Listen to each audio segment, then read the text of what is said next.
हाँ तो भैया अस्सलाम वालेकुम, क्या हाल चाल है सबके। Tell me something new channel का नाम है यूट्यूब पे। तो मैं वो 2 वीडियोस तो फैसल साहब के साथ कर ली हैं। अब मैं चाह रहा हूँ थोड़ा सा निकाल लूँ जो दिल में भरा पड़ा है।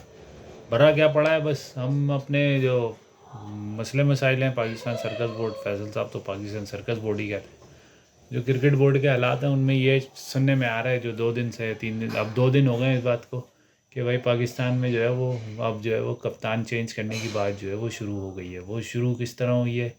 वो शुरू इस तरह हुई है कि भाई शान मसूद की कैप्टनसी जो है उस पर सवालिया निशान, क्योंकि पाकिस्तान हारा किससे है ये देखना बहुत ज़रूरी है, और पाकिस्तान कहाँ हारा है ये भी बहुत देखना ज़रूरी है। दोनों मैचेस जो है वो एक ही कंडीशंस तकरीबन हुए। हमने क्या बेवकूफ़ी के फ़ैसले किए, उसमें किस हद तक शान मसूद का किरदार था नहीं था, जिसमें उसमें बहुत सारी चीज़ों में उसकी पूछ गछ हुई है, पूछ को पूछा गया है नहीं पूछा गया, ये कुछ इस बारे में कोई कुछ नहीं बता रहा। सिर्फ़ और सिर्फ ये बात हो रही है कि भाई शान मसूद को हटा दो, शान मसूद को हटा दो। तो वो हटाने की बातचीत जो है वो अब ज़ोर पकड़ गई है। रिजवान को ऑल फॉर्मेट कप्तानी के लिए, हाँ ये वर्ल्ड कप में भी हुआ था, इंडिया वाले वर्ल्ड कप के बाद भी हुआ था, लेकिन क्योंकि उस वक्त बहुत पक्की दोस्ती थी, पक्की दोस्ती तो अभी भी है। और मुझे लगता यही है कि रिजवान जो है वो शायद ना ले। सरफराज को मैं ये एक्सपेक्ट करूँगा कि वो ये बेवकूफ़ी का फैसला कभी भी नहीं करेगा। रह कौन गया? रह गया बाबर, खुद रह गया। इसके अलावा 1-2 लोग और हैं जो ये काम कर सकते हैं। शायद सऊद शकील को जब आपने डिप्टी बनाया हुआ तो टेस्ट मैच में उसको कप्तानी देनी चाहिए मेरे ख्याल से। और वनडे के बारे में सुना है कि बाबर आजम से वनडे की कप्तानी भी ले ली जाएगी।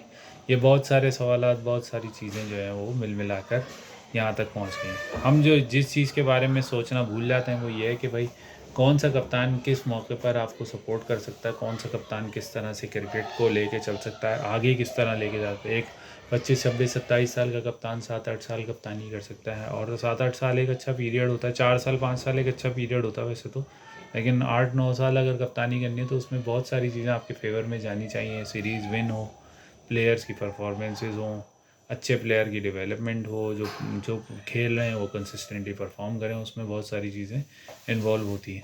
अगर ये सब चीज़ें आपकी फेवर में जा रहे हो तो आप स्टीव वो, Ricky Ponting type, Mark Taylor, और कितने, मेरे ख्याल से 6-7 साल तो कुक ने भी कप्तानी की है, एलिस्टर कुक ने। बहुत सारे प्लेयर्स आप नाम ले सकते हैं जिन्होंने कप्तानी की है और लंबे अरसे कप्तानी की है। वो इसीलिए कि उनका बैकग्राउंड पीछे से, उनके पास प्लेयर्स की आगे आना, नॉन परफॉर्मेंस का जाना, ये सब जो है वो शामिल था। अगर हम इस तरह इस पॉइंट ऑफ व्यू से सोचें तो शायद ये है कि पाकिस्तान के हक़ में बेहतर है कि सऊद शकील को कप्तान बनाया जाए, और सऊद शकील को दूसरे चीज़ों के साथ साथ इस चीज़ की भी वो दी जाए कि भाई वो आराम से प्लेयर्स को डेवलप करें और आगे लेकर जाए। मिलते हैं इंशाल्लाह नेक्स्ट वीडियो में। Thank you.